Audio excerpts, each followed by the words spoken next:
जय हिंद दोस्तों, आप देख रहे हैं लखनवी मिर्ची। मैं हूं आपके साथ अनस खान। आज हम मौजूद हैं एरम मेडिकल कॉलेज में, जहां पर मिनिस्ट्री ऑफ आयुष का एक प्रोग्राम रखा गया था, जिसमें हमारे साथ बात करने के लिए प्रोफेसर अब्दुल हलीम सर मौजूद हैं। सर, आज जो मिनिस्ट्री ऑफ आयुष की तरफ से जो प्रोग्राम रखा गया था, जिसमें ट्रेनर आए थे, आप उसे ट्रेनिंग दी जा रही थी, सर क्या कुछ खास बातें थी हमारे दर्शकों को? दरअसल ये मिनिस्ट्री ऑफ आयुष का एक कंटिन्यू एक प्रोग्राम है, सीएमई जिसको बोलते हैं। बेसिकली जो गजेटेड मेडिकल ऑफिसर हैं गवर्नमेंट में पीएससी, सीएससी, यूनानी डिस्पेंसरीज पे पोस्टेड होते हैं, उनको अपग्रेड करने के लिए, उनको प्रैक्टिकली सब चीज़ें लर्न कराने के लिए कि टाइम टू टाइम क्या एवोल्यूशन हो रहे हैं यूनानी पैथी में और क्या नई नई चीज़ें आ रही हैं, क्या नए चैलेंजेस हैं, उससे अवगत कराया जाता है इनको। तो उसका एक 6 डेज ये मिनिस्ट्री ऑफ आयुष ने स्पॉन्सर किया था। ये हमारे लिए और ख़ासकर हमारे इरम एजुकेशन सोसाइटी के जो मैनेजमेंट है, मैं उनको मुबारकबाद देना चाहता हूँ कि ये ऐसा सेल्फ फाइनेंस सिंगल वाहिद इदारा है जिसको government of India ministry of Ayush ने इसको जो है चुना, इसको सिलेक्ट किया। और न सिर्फ ये कि इसको सिलेक्ट किया, बल्कि इसको जितने भी यूनानी कॉलेजेस हैं उसमें ग्रेडिंग जो इस साल की गई, क्यूसीआई और नेबिट ने और एनसीआईएसएम ने, मार्बिस ने जो इसकी ग्रेडिंग की है, उसमें A+ भी इसको ए ग्रेड इसको आवंटित किया है।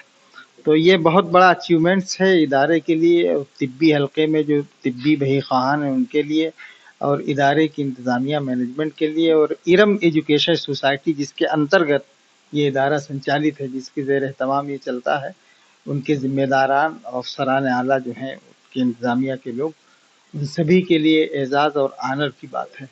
तो ये उसी सिलसिले के प्रोग्राम 6 डेज चल रहा है। इनाग्रल फंक्शन कल हुआ था 2 दिसंबर को, आज दूसरा दिन है जिसमें अलीगढ़ मुस्लिम यूनिवर्सिटी के, भोपाल के गवर्नमेंट कॉलेज के और बहुत सारे बड़े बड़े नाम हैं जो गेस्ट स्पीकर की हैसियत से आए हुए हैं। और तकरीबन 7 से 8 स्टेट के पार्टिसिपेंट्स हैं इसमें, गेस्टेड मेडिकल ऑफिसर्स हैं जिसमें भाग ले रहे हैं इस प्रोग्राम में। सर, यूनानी से रिलेटेड हमारे दर्शकों को आप हमारे चैनल के माध्यम से क्या कुछ बताना चाहेंगे? देखिए, यूनानी system of medicine basically nature के बहुत करीब है, और जब इस किस्म के एवोल्यूशन नहीं थे और बहुत ज़्यादा चीज़ें मॉडर्न में नहीं थी, आज भी अभी डा साहब ने भोपाल के अभी आपको इंटरव्यू दिया जो फॉरेन में अक्सर जाते हैं, उन्होंने बताया कि WHO की रिकमेंडेशन है कि 70% लोग जो है वो ज़्यादातर जो है वो अपने तरीके से जो उनके इर्द गिर्द की चीज़ें होती हैं उससे इलाज करना पसंद करते हैं।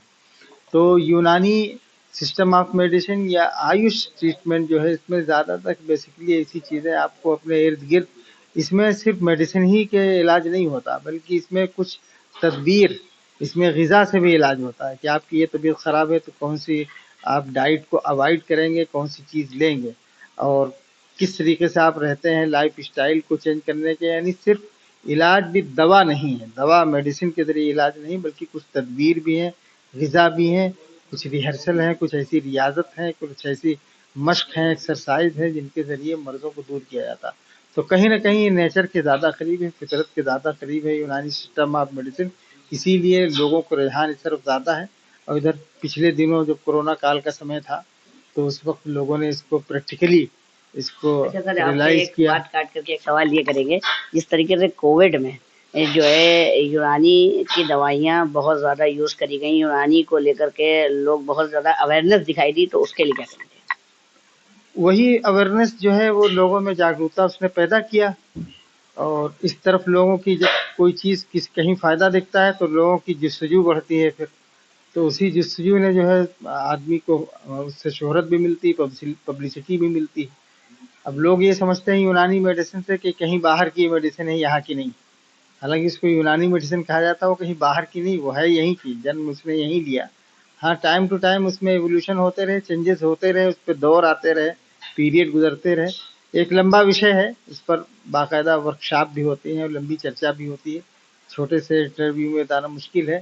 लेकिन कुल मिला के ये है कि इंसानी फितरत के, नेचर के ज़्यादा करीब ये इलाज है, और इसमें बहुत सारे फ़ायदे हैं। इसमें न सिर्फ ये कि दवाओं से इलाज होता है, बल्कि ग़िज़ा से भी इलाज होता है, कुछ तदाबीर ऐसी होती हैं उनसे भी इलाज होता है, और बहुत सारे तरीक़े ऐसे होते हैं जिससे इलाज किया जा सकता है। तो इसलिए लोगों के लिए ज़्यादा आसान है। बहुत बहुत शुक्रिया। جیسا کہ آپ نے دیکھا ہمارے ساتھ بات کرنے کے لیے پروفیسر عبدالحلیم صاحب موجود تھے، جنہوں نے جو دوائیاں ہیں اس سے کس طریقے سے فائدہ پہنچ سکتا ہے. یہ لوگ جو سوچتے ہیں کہ یہ باہر کی آئی یونانی ہے، لیکن یہ ایسا نہیں ہے، یونانی یہیں کی ہے ساری چیزیں. اور ہم نے کووڈ کو لے کر کے بھی ان سے سوال کیے، جس کے لیے انہوں نے بہت ہی اچھے جواب دیے. کیمرہ پرسن سید سامد حسین کے ساتھ میں انس خان، لکھنؤ.